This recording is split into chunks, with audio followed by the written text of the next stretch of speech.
Hello കൂട്ടുകാരെ, ഇന്ന് നമ്മൾ കേൾക്കാൻ പോകുന്നത് അത്യാഗ്രഹിയായ ഒരു നായയുടെ കഥയാണ്. പണ്ടൊരു ഗ്രാമത്തിൽ അത്യാഗ്രഹിയായ ഒരു നായയുണ്ടായിരുന്നു. ഒരു ദിവസം അവൻ അടുത്തുള്ള കടയിൽ നിന്നും ഒരു ഇറച്ചി കഷ്ണം കിട്ടി.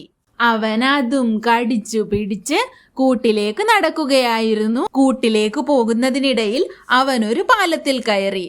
പാലത്തിനടിയിലുള്ള വെള്ളത്തിലേക്ക് നോക്കി. വെള്ളത്തിൽ അവൻ അവന്റെ പ്രതിബിംബം കണ്ടു. വെള്ളത്തിൽ മറ്റൊരു നായയുണ്ടെന്നും അതിന്റെ കയ്യിൽ മാംസമുണ്ടെന്നും അവൻ വിശ്വസിച്ചു.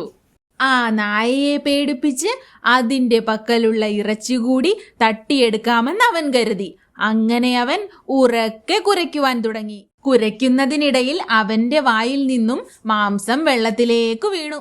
നായയ്ക്ക് തന്റെ തെറ്റു മനസ്സിലായി. അവൻ വളരെ നിരാശനായി തന്റെ കൂട്ടിലേക്ക് നടന്നുപോയി. കൂട്ടുകാരെ, നിങ്ങൾ ശ്രദ്ധിച്ചോ? അത്യാഗ്രഹം ആപത്താണ്.